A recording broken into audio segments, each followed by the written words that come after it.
Assalamualaikum warahmatullahi wabarakatuh. Waalaikumsalam. Alhamdulillah wassalatu wassalamu ala Rasulillah sayyidina wa maulana Muhammad ibn Abdullah wa ala alihi wa sahbihi wa man walah wa la hawla wa la quwwata illa billah.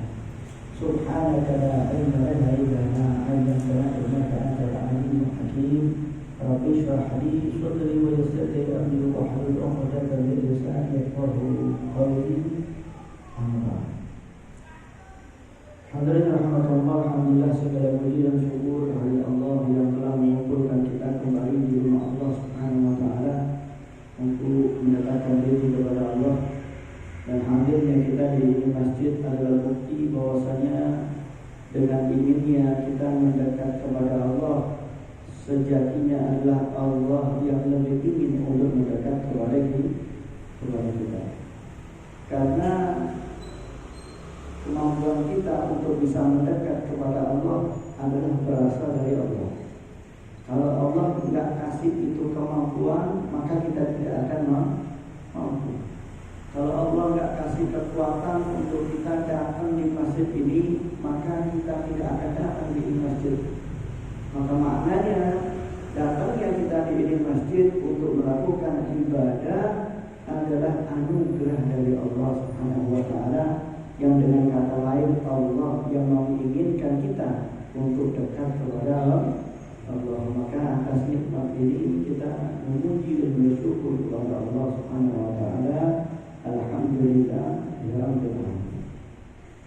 Hadirin dan hadirat rahimakumullah, kita akan melanjutkan daripada pembacaan kitab Risalatul Mu'awanah, susunan daripada Al-Imam Abdullah bin Alawi bin Muhammad Al-Haddad rahimahullah radhiyallahu anhu. Wa nafa'ana bihi wa bi ulumihi fid dharain. Semoga Allah kasih kita manfaat berkat beliau dan juga ilmu beliau bagi kita di dunia maupun di akhirat. Amin ya rabbal alamin. Masih di dalam pembukaan kitab ini, beliau memuji dan bersyukur kepada Allah Subhanahu wa taala yang mengutus Nabi Muhammad dengan membawa risalah dan juga Al-Qur'an yang berisi petunjuk dan penjelas daripada hidayah dan pembeda mana yang baik dan jelek.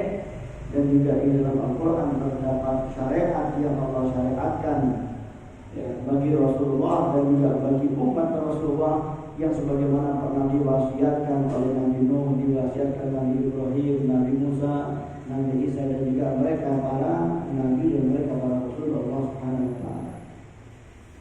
Dan beliau bersyukur kepada Allah yang mana Allah wa faddala dinahu ala sa'iril adyan, yang mana Allah telah melebihkan agama yang kita anut ini agama Islam yang dibawa oleh Nabi Muhammad SAW di atas daripada agama-agama yang lain. Kemarin saya jelaskan. Wa ja'alahu akramal salihin, dan Allah menjadikan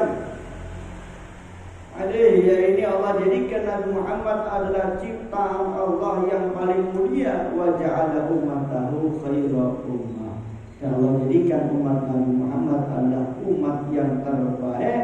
Ukhrijat linnas yu'minuna billahi wal yawmil akhir wa ya'muruna bil ma'ruf wa yanhauna 'anil munkar wa yata'awanuna 'alal birri wat taqwa wa la yata'awanuna 'alal itsmi wal 'udwan. Allah Subhanahu wa taala menjadikan umat Nabi Muhammad ini umat terbaik. Kenapa kau umat terbaik? Dengan berbagai macam alasan, di antaranya yu'minuna billah, mereka beriman kepada Allah. Dengan iman yang lebih kuat, dengan keyakinan yang lebih kokoh kepada Allah dibanding umat-umat sebelum umat Nabi Muhammad SAW. Jadi umat Nabi Muhammad ini bisa memiliki level keyakinan, tingkatan keyakinan yang tidak bisa dicapai oleh umat-umat sebelum umat Nabi Muhammad SAW. Ini yang pertama. Yu'minuna billah wal yaumil akhir, dan kita beriman dengan hari akhir, bahwa nanti akan ada pembalasan. Semua yang kita lakukan ini akan dipertanggungjawabkan. Maka hidup itu bebas. Hidup itu bebas. Anda mau taat silahkan, mau maksiat nanti ada balasan. Sekarang ada Allah dibiarkan itu.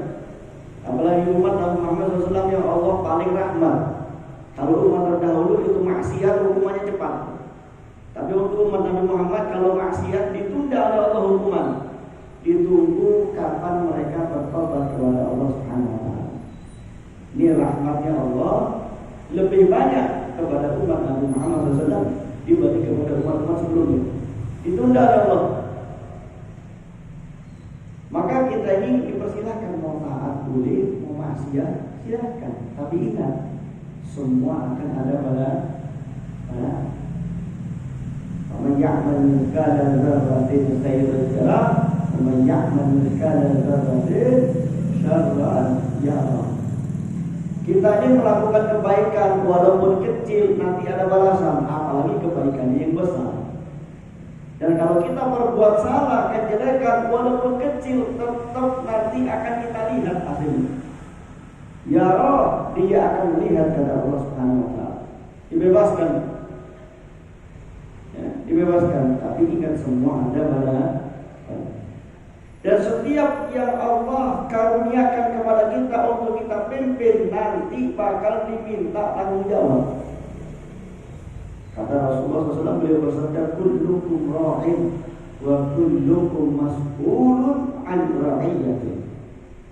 Setiap kalian ini memimpin, kata Rasulullah, ra'in. Dan setiap dari kalian akan ditanya oleh Allah terhadap apa yang kalian pimpin. Ra'iyah, rakyatnya, alias yang dipimpin. Kita di diri sendiri, belum ada istri misal, belum ada anak misal, kita sudah jadi pemimpin. Apa yang kita pimpin? Mata kita, tangan kita, kaki kita, ya, perut kita, kemaluan kita, apalagi hati kita, semuanya kita yang pimpin. Saya kira yang tadi datang ke ini masjid memang menginginkan kakinya melangkah ke masjid. Ya, bukan kakinya yang kepingin ke masjid, orangnya kepingin di rumah, nggak mungkin. Karena Allah karuniakan kita bisa pimpin kaki. Apa yang kita ucapkan memang yang kepingin untuk kita ucapkan. Karena Allah karuniakan kita untuk kita pimpin lisan kita. Dan setiap yang dipimpin ini akan diminta tanggung jawab. Di kitab ini dijelaskan bahwasanya ketika seseorang itu bermaksiat kepada Allah, anggaplah dia jalan ke tempat maksiat. Ini sebenarnya kaki kita ngomong, melarang kepada kita, jangan kau pakai saya untuk melangkah ke tempat maksiat. Cuma kita nggak dengar. Tapi dia sudah melarang, jangan kau pakai saya melangkah ke tempat maksiat. Ketika kita tetap melangkah ke tempat maksiat, maka ini kaki akan mengatakan kepada Allah, ya Allah, saya sudah larang ini. Cuma dia nggak dengarkan saya, sehingga saya berlepas diri. Ketika lisannya dipakai ngerasani orang, lisannya dipakai dusta, lisannya dipakai mengumpat, maka lisan kita ini ngomong kepada kita, jangan kau gunakan saya untuk durhaka kepada Allah, jangan kau gunakan saya untuk maksiat. Tapi kita nggak dengar, maka lisan mengatakan, ya Allah, saya sudah larang. Tapi ini orang tetap melakukan, maka saya baru pasti. Ini ketika di dunia. Dan kelak ketika di akhirat semuanya jadi saksi. Al-yawma nakhtimu ala afwahihim wa tukallimuna aydihim wa tashhadu arjuluhum bima kanu yaksibun. Allah berfirman, hari di mana kami tutup mulut-mulut mereka. Wa tukallimuna aydihim, tangan mereka berbicara. Wa tashhadu arjuluhum, dan kaki mereka akan menjadi saksi bima kanu yaksibun, terhadap apa yang telah mereka kerjakan. Jadi saksi. Di dunia sudah melarang, di akhirat jadi saksi. Maka silakan mau dipakai apa ini? Tangannya dipakai apa, lisan pakai apa, hati pakai apa, kaki pakai apa, mata pakai apa, perut kemaluannya mau dipakai apa, terserah. Tapi semuanya akan bersaksi dari kiamat nanti. Ini semua kita pimpin. Apalagi yang sudah punya istri, setiap kesalahan istri yang tidak diluruskan oleh suami, maka kalau istrinya maksiat, dihukum oleh Allah, disiksa oleh Allah, tapi suaminya yang mendiamkan 2 kali lipat siksanya. Padahal suaminya tidak ikut maksiat, suaminya tidak ikut maksiat. Ya ayyuhalladzina amanu inna min azwajikum wa auladikum aduwwan lakum fahdharuhum. Allah Ta'ala tegaskan dalam Al-Quran, wahai orang-orang yang beriman, sesungguhnya di antara istri-istri kalian dan di antara anak-anak kalian aduwwan lakum, terdapat musuh bagi kalian. Di dunia ini istri itu musuh, anak itu musuh. Kita nggak sadar. Kapan mereka jadi musuh? Kalau istri nggak dibimbing dengan baik dan anak tidak dididik dan diarahkan dengan baik, jadi musuh. Kapan mereka memusuhinya? Memusuhinya bukan di dunia, nanti di akhirat jadi musuh. Katakan seorang istri yang dia keluar dari rumahnya tanpa aurat oleh orang bukan mahram, al-ajanib yang bukan mahram dengannya, dihisab oleh Allah di akhirat. Dulu kamu keluar rumah tanpa aurat, dilihat oleh orang bukan mahram dengan. Maka istrinya mengatakan, ya Allah, benar saya keluar rumah tanpa aurat saya, tapi suami saya nggak ngelarang. Suami saya diem. Mana saya disuruh dandan yang cantik supaya dia nggak malu saya dilihat sama temennya. Maka kalau hukum saya, ya Allah, hukumlah suami saya dhi'fain minal 'adzab, 2 kali siksa. Yang maksiat istrinya, suaminya 2 kali lipat. Anaknya dihisab oleh Allah, di dunia nggak sholat, atau mungkin di dunia sholat tapi sholatnya salah.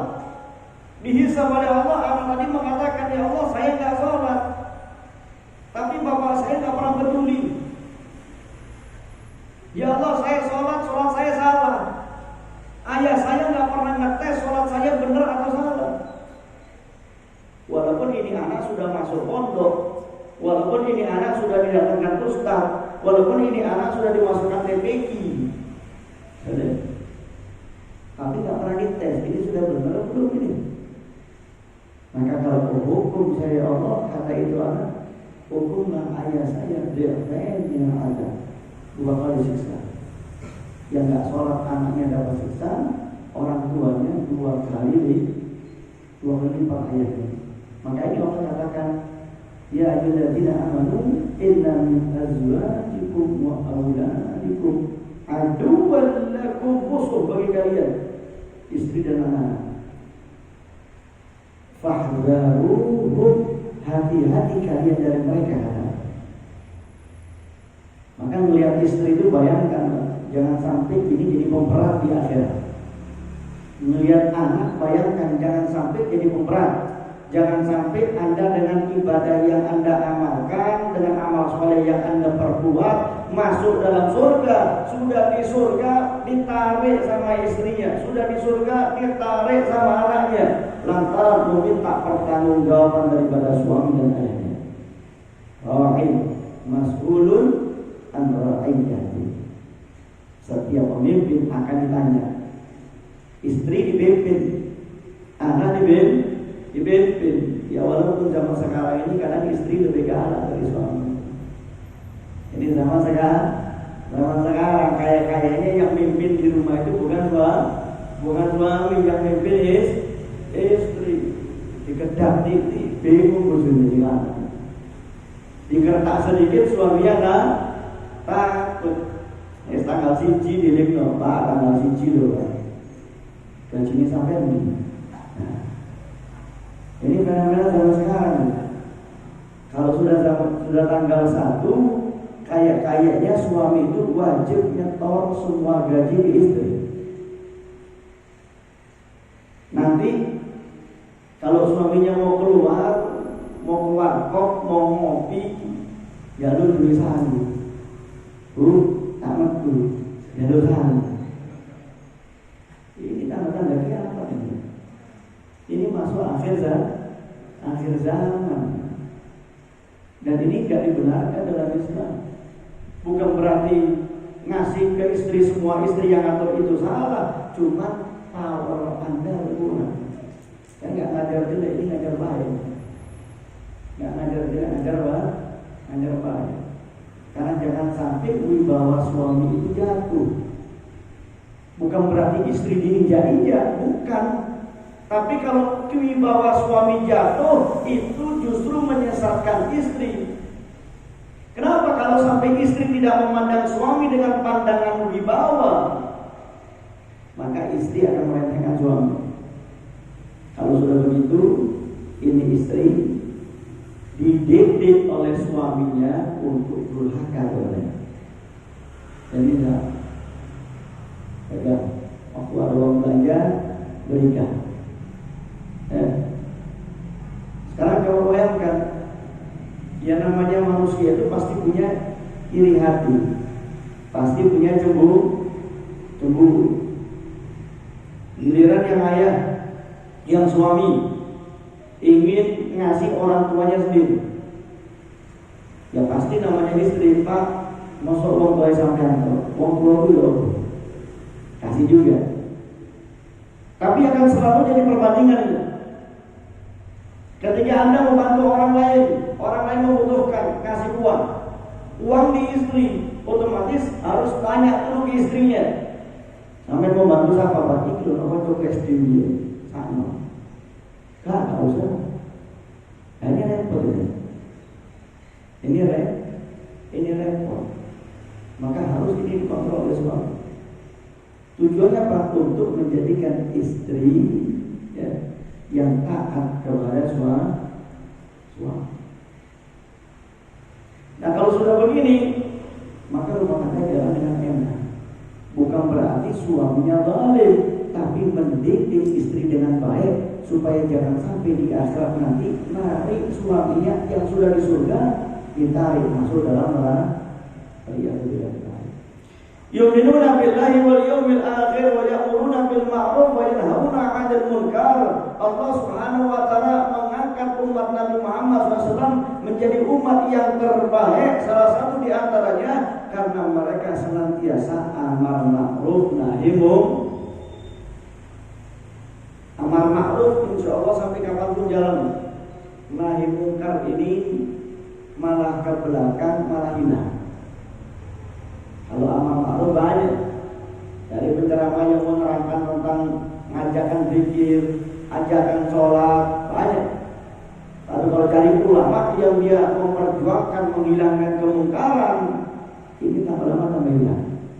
Padahal Allah jadikan umat Nabi Muhammad umat terbaik karena mereka bukan hanya amar ma'ruf, tapi mereka juga nahi munkar. Kalau misalnya pilih mana yang lebih penting, amar ma'ruf atau nahi munkar? Nahi munkar jauh lebih penting dibanding amar ma'ruf.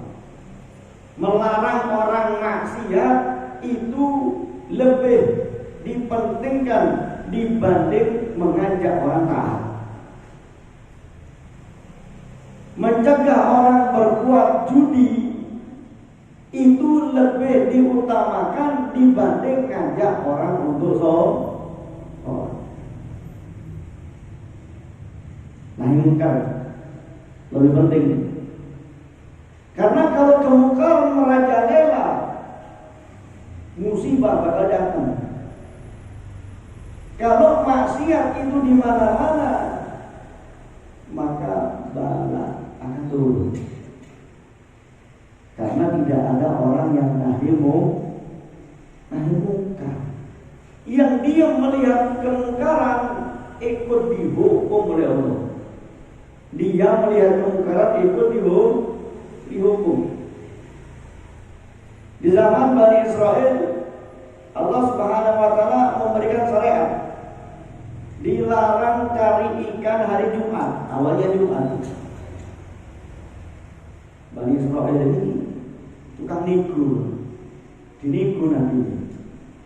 Kalau bisa, wahai Nabi, jangan Jumat. Kenapa? Jumat ini ikan banyak. Coba niku sama Tuhan. Niku kepada Allah. Jangan Jumat. Ya sudah, oleh Allah dirubah. Syariat untuk mereka Jumat cari ikan boleh, Sabtu jangan. Dari Jumat dirubah jadi Sabtu. Tapi karena mereka nego, protes, dikasih ujian yang lebih besar oleh Allah. Allah buat kalau hari Sabtu ikan jauh lebih banyak di pinggir laut. Sehingga orang kalau mau cari ikan nggak perlu ke tengah laut, di pinggir sudah banyak ikan. Dikasih ujian lebih berat. Maka ketika itu Bani Israel terbagi jadi 3 golongan. Golongan yang pertama, mereka taat, tidak bermaksiat, alias nggak cari ikan dari Sabtu. Bahkan mereka sudah amar ma'ruf nahi munkar. Kalau ada orang mencari ikan dinasihati, jangan. Ini dilarang oleh Allah, jangan bermaksiat, nahi munkar. Dan ketika nahi munkarnya tidak diterima, maka dia lakukan yang ketiga, berpisah dari mereka. Nggak ikut dulu. Golongan yang nomor 2 taat, nggak cari ikan, sama. Dan sama-sama nahi munkar, mencegah orang untuk bermaksiat. Tapi bedanya, golongan kedua ini dia tetap duduk sama orang yang maksiat, tetap duduk, tetap kumpul, tetap main dengan orang yang cari ikan. Sama-sama taat, nggak cari ikan, sama-sama nahi munkar, cuma masih kumpul sama orang-orang yang maksiat yang cari ikan. Golongan yang ketiga tetap cari ikan. Siapa yang selamat? Yang selamat cuma golongan pertama. Taat, nggak cari ikan, nahi munkar, mencegah orang lain untuk cari ikan alias maksiat, karena itu larangan. Dan dia berpisah dari orang-orang yang bermaksiat kepada Allah. Selamat. Adapun yang cari ikan ataupun yang nggak cari ikan, bahkan sudah naik munkar, tapi masih tetap kumpul makan bareng sama orang yang cari ikan, dihukum oleh Allah.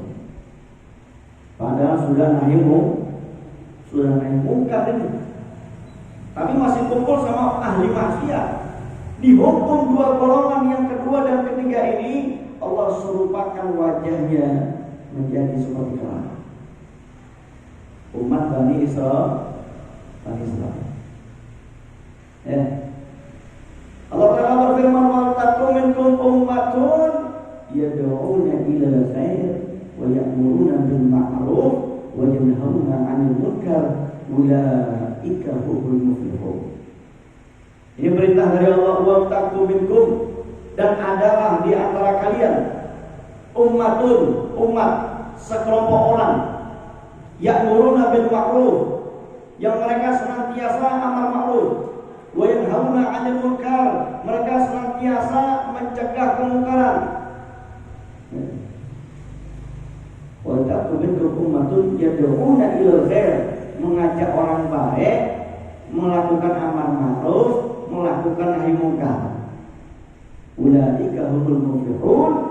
Mereka lah kelompok yang seperti itu kata Allah. Mereka lah humul muflihun, orang-orang yang beruntung kata. Apa makna beruntung di sini? Falah di sini, yaitu al-fawz, beruntung di dunia, beruntung di akhirat. Harus ada nih. Jangan sampai di daerah kita nggak ada ini kelompok. Bukan hanya amar ma'ruf, tapi juga nahi munkar. Kalau cuma masjidnya yang ramai, tapi di kampung-kampung masih banyak orang yang minum, berarti nggak ada nahi munkar. Cuma ada amar ma'ruf. Kalau di masjid ini setiap minggu ada sekian banyak taklim, ada sekian banyak kegiatan ibadah selain sholat 5 waktu, tetapi di kampung-kampung terjadi perjudian di sekitar kita, ini berarti ada amar ma'ruf tapi tidak ada nahi munkar.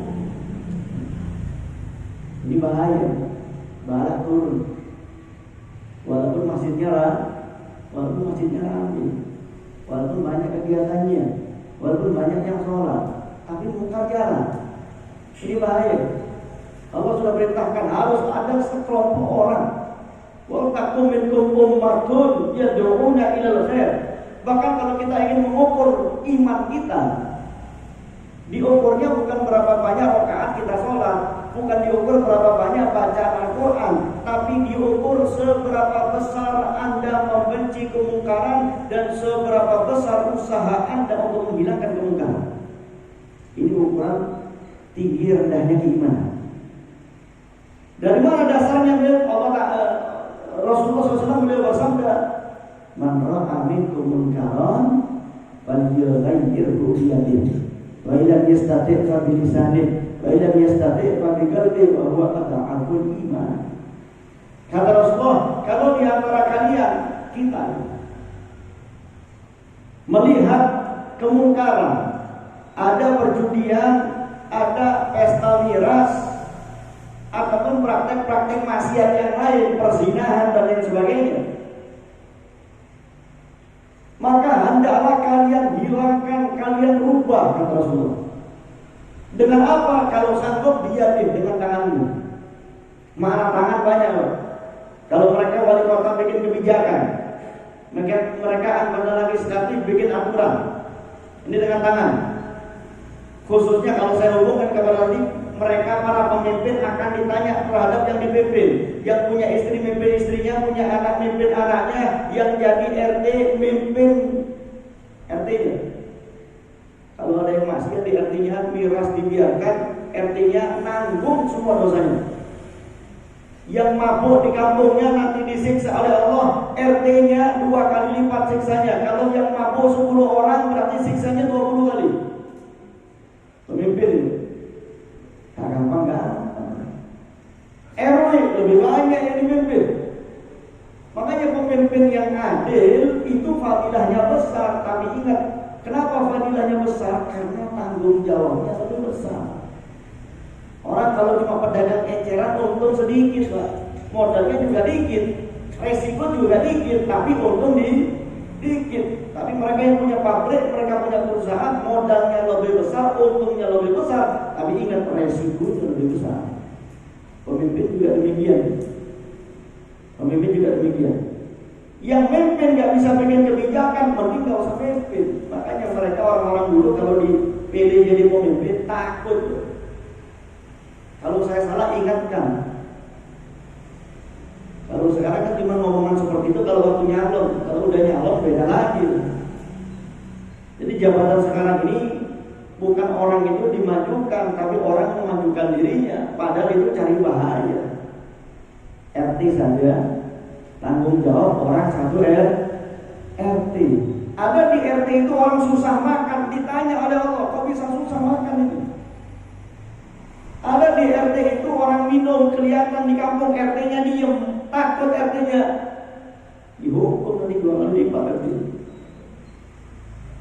Apalagi wali kota, apalagi gubernur, apalagi presiden. Nah, ini bahaya. Ini ceramah seperti ini 5 kali, insya Allah yang mau jadi nyalon Buya kabeh. Akan ditanya oleh Allah, kalau kalian melihat kemungkaran, falyughayyirhu biyadihi, rubah dengan tangan. Anda punya kekuatan, orang berani, bisa bela diri, bubarkan di kampung. Walau yastati, kalau kamu nggak mampu, saya takut deh. Ingin tak buyar mau dikeroyok. Maksudnya kalau sirat tai undu, yang dikeroyok orang ulu yuk kebun ya. Berarti nggak mampu dengan tangan. Dengan apa? Tapi lisannya tegur, kasih nasihat. Masih nggak mampu, takut nanti saya kalau ngomong keluarga saya diancam. Tapi kalbi yang terakhir sudah dengan hatinya, merubah dengan hati, dengan membenci kemungkarannya dan mendoakan pelakunya untuk bertobat. Ini tapi ingat apa kata Rasulullah, dan itu iman paling lemah. Iman paling lemah. Jadi kalau kita dari kemungkaran cuma mampu dengan hati, lemah iman. Mampu dengan lisan, lebih tinggi imannya. Mampu dengan tangan, imannya paling tinggi. Bukan diukur dengan banyak sholat, bukan diukur dengan banyak zikir, bukan diukur dengan banyak baca Al-Qur'an. Ukuran keimanan tinggi rendah, seberapa besar Anda membenci kemungkaran dan seberapa besar usaha Anda untuk menghilangkan kemungkaran. Nah kalau dengan tangan nggak mampu, dengan lisan nggak mampu, bahkan hatinya tidak membenci. Misal mengatakan, saya mampu urusan ini, yang penting saya kan sholat, yang penting saya nggak mampu. Ini Anda termasuk ridho, rela. Dan orang yang ridho dengan kemungkaran, ridho dengan kemaksiatan, dia ikut dapat dosa yang sama dengan orang yang berbuat mungkar, ikut dapat dosa yang sama dengan orang yang maksiat, walaupun dia tidak ikut maksiat. Jadi kalau melihat di kampungnya ada orang berbuat mungkar, biarkan, hatinya tak benci. Ini dapat dosa yang sama dengan orang yang mabuk tadi, sama dosa. Walaupun kejadian itu di belahan bumi yang lain, jauh bukan Indonesia, adanya di Barat, adanya di Eropa, adanya di Afrika, jauh. Tapi hati kita mengatakan ya kalau mereka maksiat ya sudah biarkan.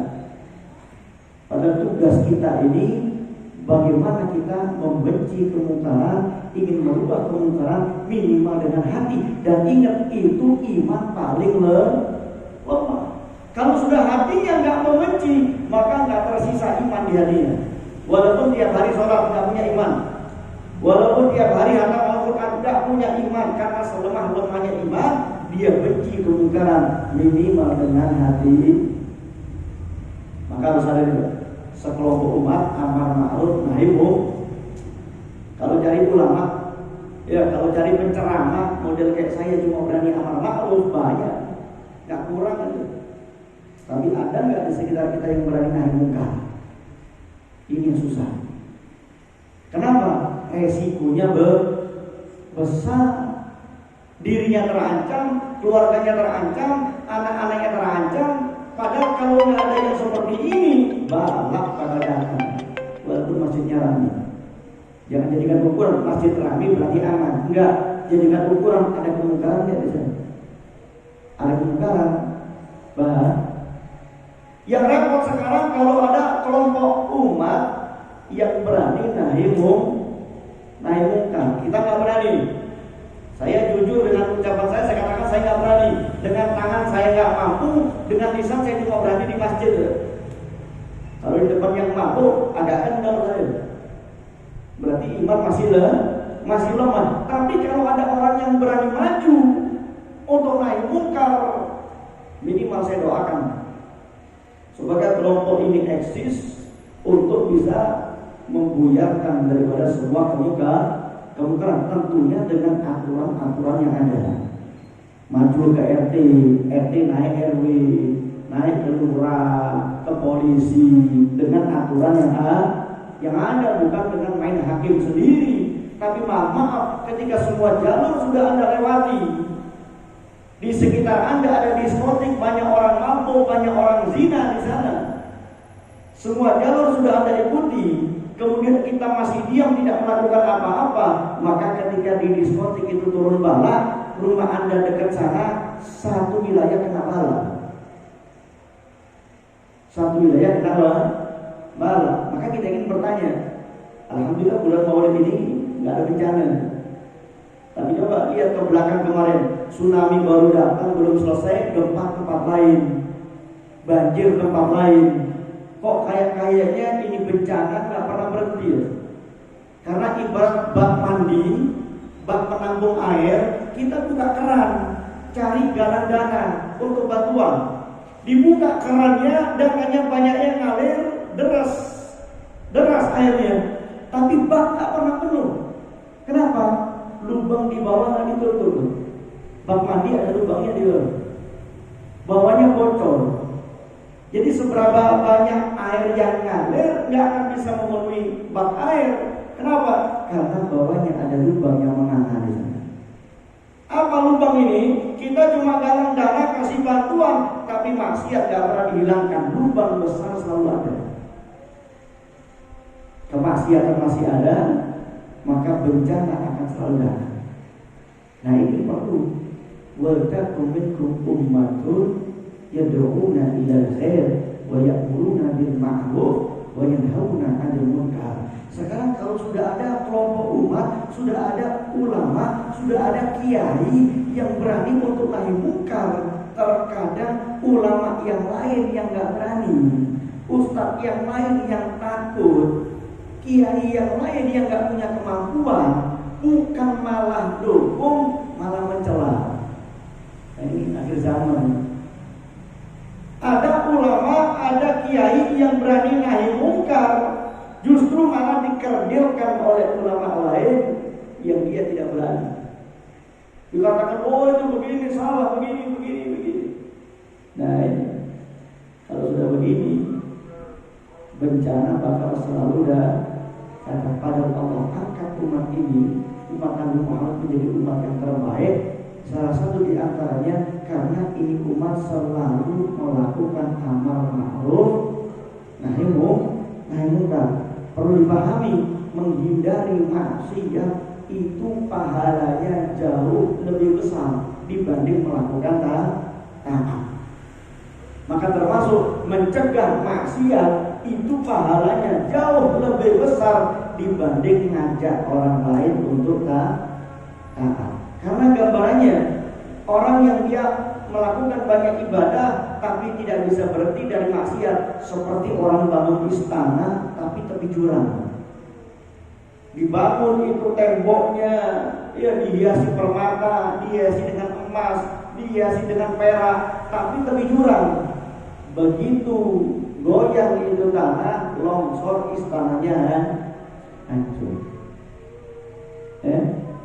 Baik kata Imam Syafi'i rahimahullah, beliau katakan ini tuntunan kita di akhir zaman. Carilah ulama, siapa mereka yang dibenci orang-orang kafir, yang panah orang kafir sudah tertuju padanya.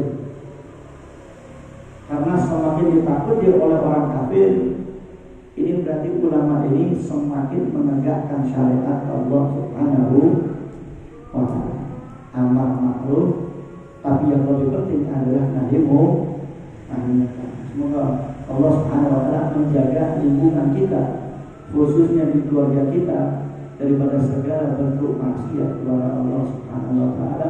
Allah memberikan kekuatan iman kita dengan cara Allah mudahkan kita berbuat taat, Allah jauhkan kita dari maksiat, dan Allah membuat kita menjadi orang yang andil di dalam memberantas setiap kemungkaran, bentuk-bentuk maksiat dan bentuk-bentuk kedurhakaan kepada Allah Subhanahu wa ta'ala.